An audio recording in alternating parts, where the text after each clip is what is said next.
Bonjour à tous. Alors il y a une tradition en début d'année qui c'est de se souhaiter individuellement une belle et heureuse année. Voilà, que cette nouvelle année t'apporte la santé, la richesse, etc.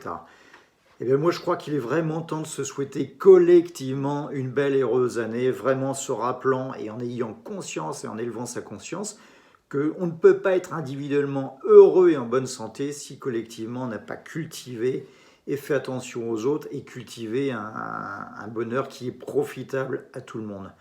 Donc moi ce que je souhaite, je souhaite à tout l'univers, à toutes les personnes, c'est d'élever nos consciences, tous ayons ça en objectif, de réfléchir en permanence à ce que l'on fait et quelles sont les incidences sur les autres. Si ce qu'on fait nous est profitable et qu'on se contente de cette profitabilité sans jamais nous remettre en question et de dire quelle est la résonance au niveau de mes proches, au niveau de l'univers ou au niveau de ou dans le moyen terme ou dans le long terme, eh bien là, on va à la catastrophe. Donc le monde sera beau, cette année sera belle et sera constructive et en accord avec les lois de la création, vraiment si nous élevons notre conscience qui passe par l'élévation spirituelle et qui nous amènera la richesse matérielle.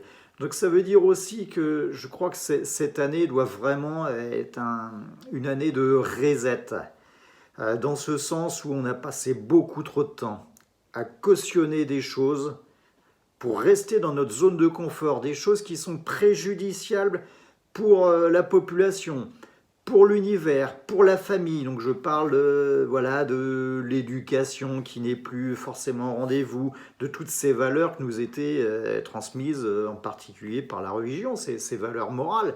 Donc vraiment, on a oublié tout ça. Donc je crois qu'il est vraiment temps de revenir aux fondamentaux. Ça veut dire aussi arrêter le mensonge par omission.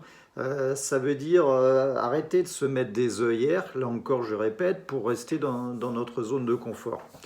Donc la réussite 2021 doit et ne peut être qu'une réussite collective. Soyons-en bien conscients. Donc voilà, cette année doit être un travail commun, vraiment une remise à plat de toutes les choses. Donc ça veut dire réfléchissez par vous-même, faites attention à ne pas accepter ce qui est inacceptable pour l'ensemble collectif. Ça veut dire n'ayez pas peur. N'ayez pas peur parfois de froisser. N'ayez pas peur de passer pour quelqu'un de réfractaire ou quelque part trop rigide sur des valeurs. Je crois qu'il est vraiment temps de revenir à ce bon sens paysan. Moi, je fais partie de la génération où mes aïeux précédents étaient des paysans et où on nous apprenait, par exemple, à ne pas marcher sur le foin des animaux parce que c'était sacré, c'était une nourriture. Alors, quand on dit ça maintenant, on est vraiment à des années-lumière. On est dans la génération des enfants rois, on est dans la génération du tout jetable, du tout consommable. On est dans la génération que Mère Nature, on a oublié ce que c'était, qu'elle nous nourrit.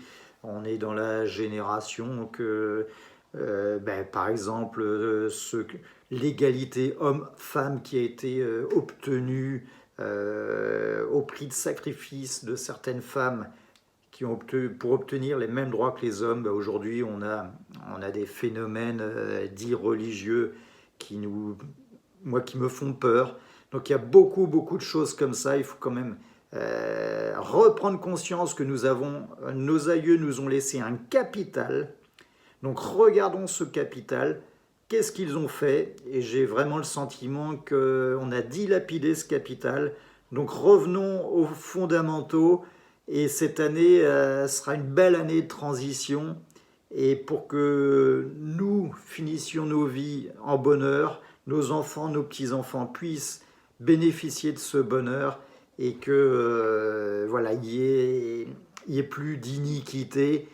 Mais pour ça, Là aussi, il va falloir tous travailler et c'est un travail. Il s'agit de mettre en œuvre de la volonté, de la ténacité, de l'énergie. Donc moi, je vous souhaite tous de vous mettre au boulot en 2021 pour que tout soit formidable. À bientôt.